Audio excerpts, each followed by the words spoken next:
ये आपका 9वें क्वेश्चन का पहला पार्ट है। यहाँ पर आपको एक रिलेशन दे रखा है, ऐसे ordered pair A B such that उनका डिफरेंस ए माइनस बी, उसका मॉडुलस इज मल्टीपल ऑफ 4, तो 4 का मल्टीपल होना चाहिए। और किस सेट के ऊपर है? ऑन द सेट ए क्या है? x such that x integer होना चाहिए और 0 से 12 के बीच के। दैट मीन्स अगर मैं इसको खोल के लिखूं तो इसने क्या दे रखा है? इंटीजर 0 से 12 तक के, 0 1 2 3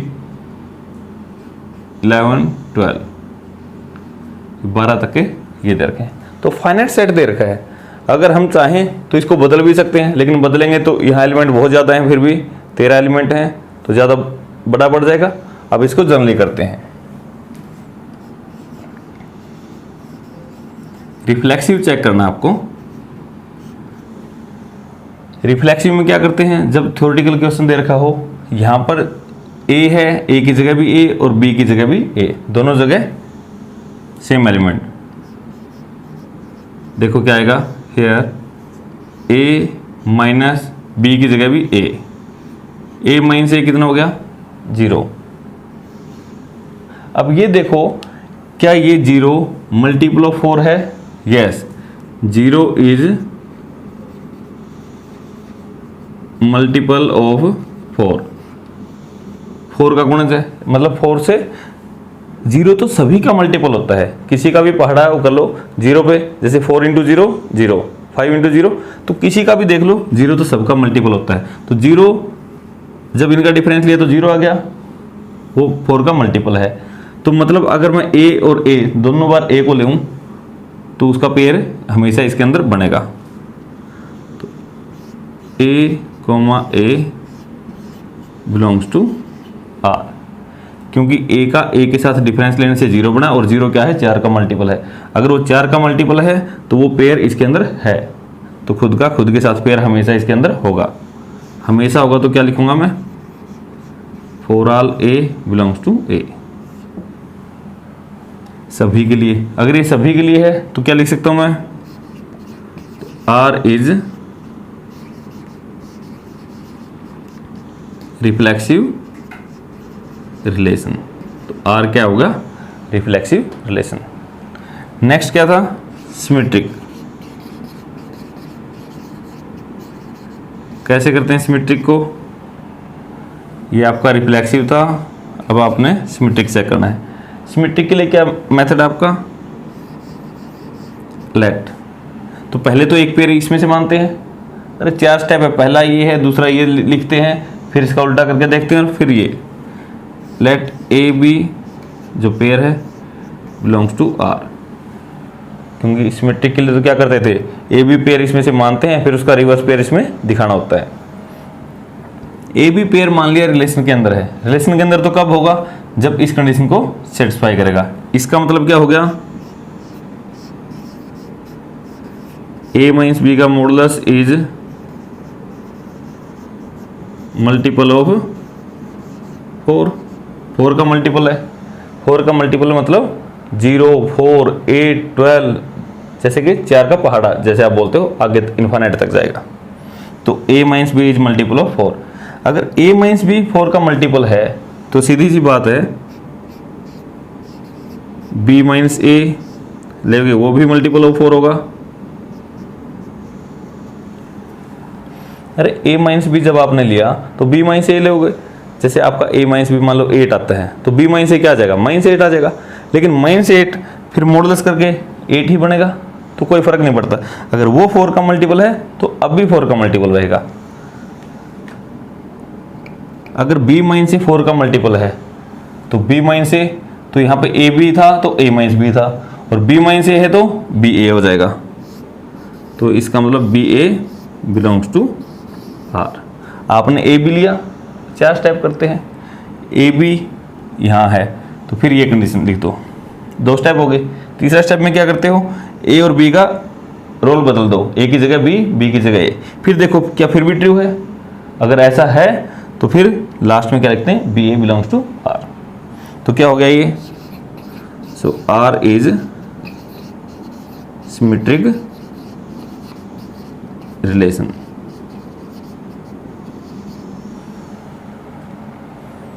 दोनों हो गए। तीसरा क्या था?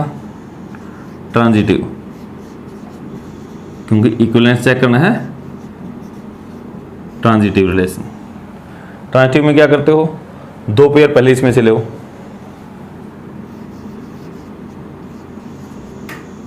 Late A B B C belongs to R. दो पेयर ऐसे लेने होते हैं, इसका ये और इसका ये दोनों सेम है। अगर ये दोनों सेम है तो आपको क्या दिखाना है? ए सी इसमें दिखाना है। ए बी और बी सी रिलेशन के अंदर है। और फिर क्या करोगे? अगर ए बी रिलेशन के अंदर है तो इसका मतलब क्या हुआ? A minus B, A minus B is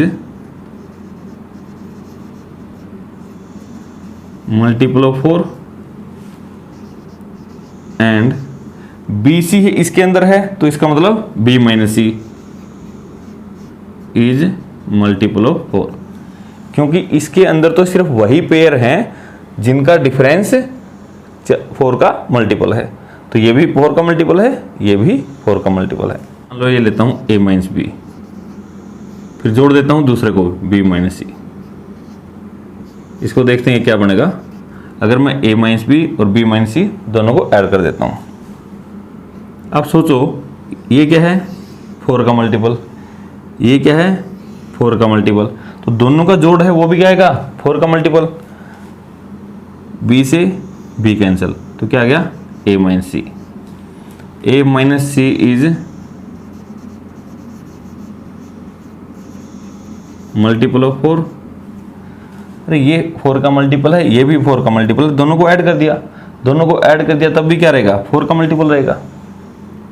b से b कैंसिल हो गया क्योंकि ये माइनस का था, ये प्लस का। तो a minus B, a minus C is multiple of 4। या आप ऐसा लिख सकते हो mod of a minus C is multiple of 4, क्योंकि मॉडुलस से तो कोई इफेक्ट नहीं पड़ने वाला। अगर a माइनस सी इसका मल्टीपल है तो इसका मतलब ए सी, a माइनस सी इस कंडीशन को सेटिस्फाई करता है तो पेयर ए सी इसके अंदर बिलोंग करेगा। A C belongs to R. A B B C आपने लिया था और आपने ए सी दिखा दिया। तो आर क्या है?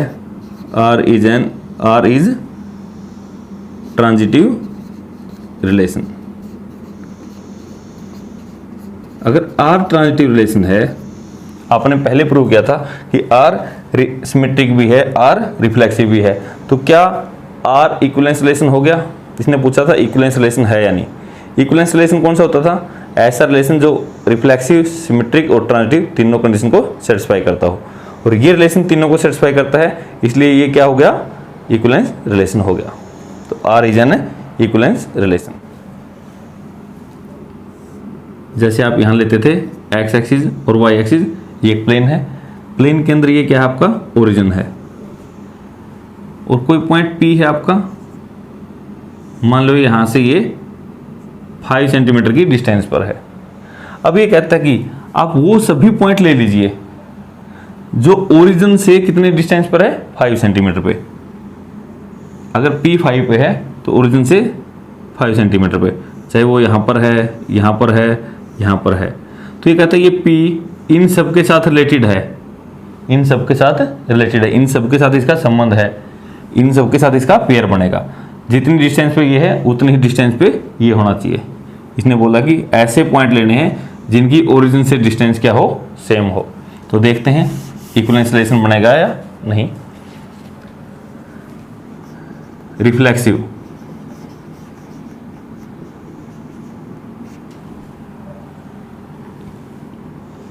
ये P पॉइंट है, ओरिजिन को मैंने नाम O दे देता हूं। तो अब देखो, पढ़ के देखो, रिफ्लेक्सिव के लिए क्या करते थे? जहां पर P है यहां तो आप P पढ़ो, और जहां पर Q है यहां भी आप P पढ़ो, मतलब दोनों जगह सेम पढ़ते हैं। और फिर देखो distance of P from origin, origin O था और P ये, तो मैंने OP लिख दिया। OP का मतलब ओरिजिन और पॉइंट P की distance. Is same as distance of P from origin, origin से पी की डिस्टेंस। तो पी और ओरिजिन के डिस्टेंस और पी और ओरिजिन की डिस्टेंस हमेशा क्या होगी, सेम। दैट मीन्स अगर पी की जगह भी पी लिया जाए और क्यू की जगह भी पी लिया जाए, दोनों पॉइंट सेम ही लिए जाएं तो हमेशा वो डिस्टेंस तो हमेशा ही सेम रहेगी। ये पी पॉइंट था, ये कोई फिक्स डिस्टेंस है, दूसरा पॉइंट भी मैं यही ले लूँ, यही पॉइंट, तो ये भी वो डिस्टेंस बराबर ही रहेगी, तो इसलिए ये तो हमेशा बराबर रहेगी। तो P का P के साथ पेयर हमेशा बनेगा, तो P, P belongs to R, तो P का P के साथ हमेशा बनेगा। तो R कैसा हो गया, R इज रिफ्लेक्सिव रिलेशन। कोई भी पॉइंट लिया, खुद ही के साथ डिस्टेंस ओरिजिन से 2 बार ले लो, सेम ही रहेगी। नेक्स्ट क्या है, सिमेट्रिक। देखो क्या आएगा सिमेट्रिक में,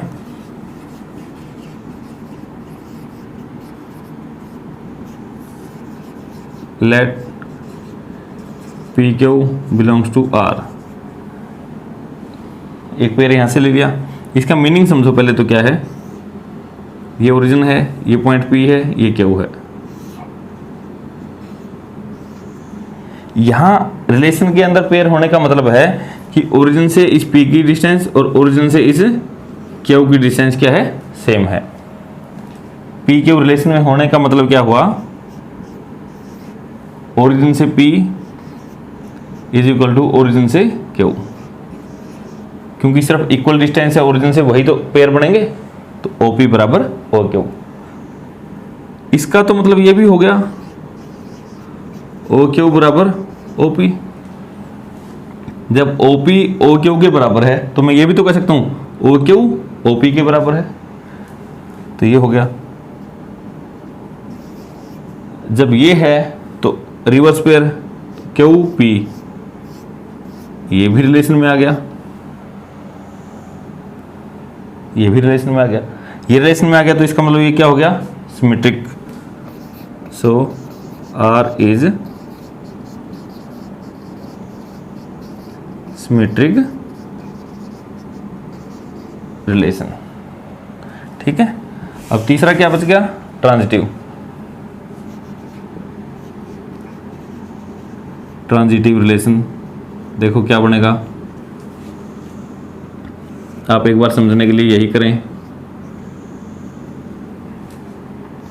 तो लेट पी क्यू और क्यू आर, ये दूसरा आर है, बिलोंग्स टू आर। मैंने थोड़ा सा लिखने में फर्क रख दिया, इसको सिंपल सा आर लिख दिया, इसको थोड़ा सा घुमा फिरा के लिख दिया। तो एक ये पेयर है पी क्यू, एक क्यू आर, इस रिलेशन के अंदर है। पी क्यू इसके अंदर होने का मतलब क्या है, ओरिजिन से पी और ओरिजिन से क्यू। पी क्यू यहाँ होने का मतलब है कि ओरिजिन से पी और ओरिजिन से क्यू क्या है, बराबर है, सही बात है। दूसरा है क्यू आर। क्यू और आर आपस में रिलेटेड कब होंगे, जब क्यू की ओ से क्यू और ओ से आर बराबर होंगी, क्यों यहां तो सिर्फ पेयर उन्हीं का बनेगा जिनकी यहां से ओरिजिन से बराबर दूरी होगी। पी और क्यू का इसलिए है क्योंकि पी और क्यू, ओपी और ओ क्यू बराबर है। क्यू और आर का मतलब है ओ क्यू और ओ आर बराबर है। तो यहां से देखो आप, इसको मैं इक्वेशन 1 कहता हूं, इसको इक्वेशन 2। तो फ्रॉम इक्वेशन 1 एंड 2 क्या कह सकते हो आप, OP is equal to OR। OP OQ का इक्वल है और OQ OR का इक्वल है, तो मैं ये कह सकता हूं OP और OR भी बराबर है। अगर P पॉइंट की और R पॉइंट की ओरिजिन से डिस्टेंस बराबर है तो इसका मतलब P और R भी रिलेटेड है। सो PR का जो पेयर है वो भी रिलेशन के अंदर है, क्योंकि इनका भी संबंध बन गया ना, बराबर दूरी है। ये दोनों लिए थे जिसका ये एरिया सेम था, ये दिखाने थे P और R, दिखा दिए, पी और आर रिलेशन के अंदर है। तो इसका मतलब क्या हो गया, आर इज ट्रांजिटिव रिलेशन। अगर आर ट्रांजिटिव रिलेशन है तो अब देखो रिफ्लेक्सिव भी है, सिमेट्रिक भी है, ट्रांजिटिव भी है। क्या ये इक्विवेलेंस है? Hence R is an equivalence relation। तो R क्या हो गया, इक्विवेलेंस रिलेशन हो गया। ठीक है, इसी क्वेश्चन में इसने पूछा था, एक लास्ट में एक बात दे रखी है, अगर कोई P पॉइंट है ओरिजिन के अलावा, मान लो यही है, ये P पॉइंट है ओरिजिन के अलावा, ओरिजिन को छोड़कर, तो ये कहता है जिस पॉइंट के साथ भी ये रिलेटेड होगा, मान लो जैसे इसके साथ है तो ये भी यहाँ से ये बराबर दूरी है, ये भी जिसके साथ भी रिलेटेड होगा, तो उन सभी पॉइंटों से क्या बनेगा, एक सर्कल बनेगा। जिससे भी रिलेटेड होगा, यहाँ से ये दूरी जितनी है दूसरे पॉइंट के साथ वो भी दूरी बराबर होगी, वो भी दूरी बराबर होगी। अगर ओरिजिन से सबकी दूरी बराबर है तो ओरिजिन तो किसका काम करेगा, सेंटर का, और ये किसका काम करेगी, रेडियस का। तो इस प्रकार से ये सारे के सारे पॉइंट क्या बन जाएंगे, सर्कल बन जाएंगे। 12th क्वेश्चन, यहाँ आपको एक रिलेशन दिया है जहाँ पर T1 T2 आपस में रिलेटेड हैं। कैसे, T1 is similar to T2, दोनों आपस में सिमिलर हैं। और T1 T2 क्या है, ये इसके एलिमेंट है, और इसमें क्या है, सभी ट्रायंगल्स। दैट मीन्स दो ट्रायंगल जो सिमिलर हैं उन्हीं का पेयर बनेगा। तो इसको आपको चेक करना है ये इक्विवेलेंस है या नहीं। तो इसके लिए सबसे पहले रिफ्लेक्सिव,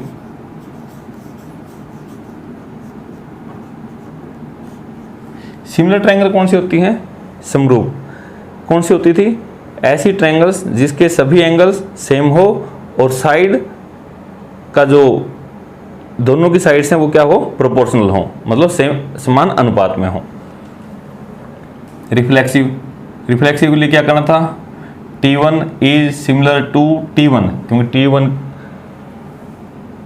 T2 की जगह भी क्या पढ़ना आपको, T1। तो अब देखो हियर T1 जो ट्रायंगल है इज सिमिलर टू ट्रायंगल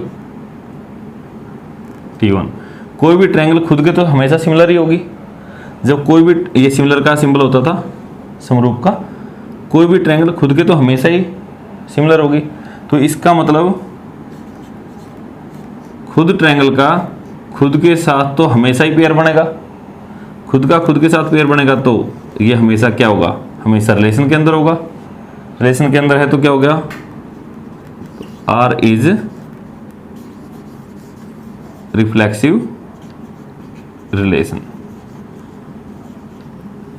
ठीक है, सेकंड क्या था, सिमेट्रिक।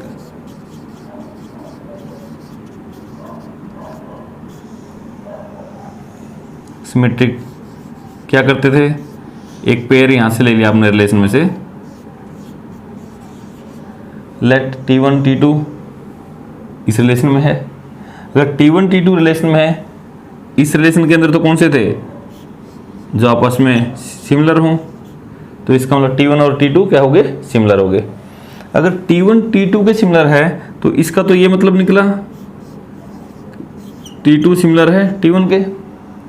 तो जब एक ट्रायंगल दूसरे के सिमिलर है तो दूसरी ट्रायंगल भी तो पहले के सिमिलर है, तो T2 सिमिलर है T1 के। तो इससे तो क्या मतलब निकला, T2 और T1 का भी पेयर बन जाएगा, क्योंकि जो सिमिलर हैं वो तो इसके अंदर मिलेंगे ना, तो T2 T1 भी इसके अंदर होगा। T1 T2 लिया, T2 T1 दिखा दिया, तो क्या हो गया, सो R इज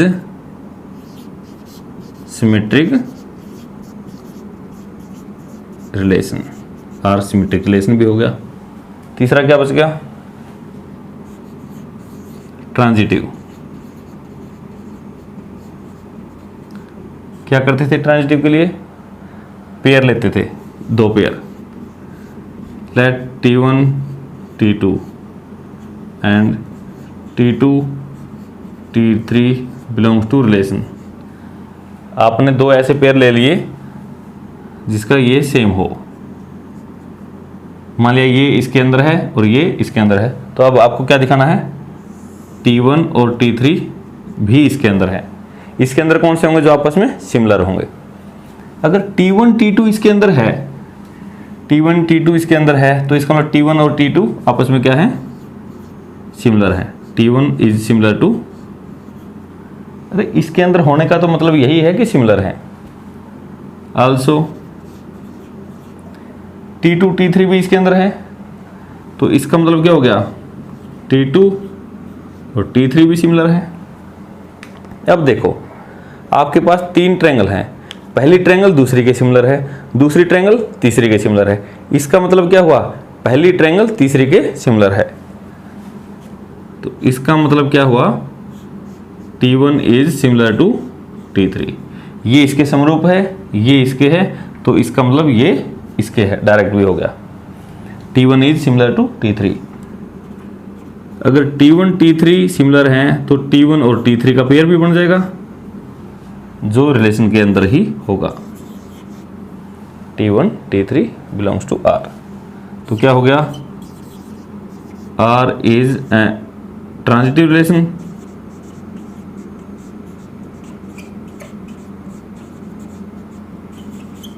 R क्या है, ट्रांजिटिव रिलेशन। अब देखो R रिफ्लेक्सिव भी है, सिमेट्रिक भी है, ट्रांजिटिव भी है, तो इसका मतलब क्या हो गया, सो रिलेशन R इज एन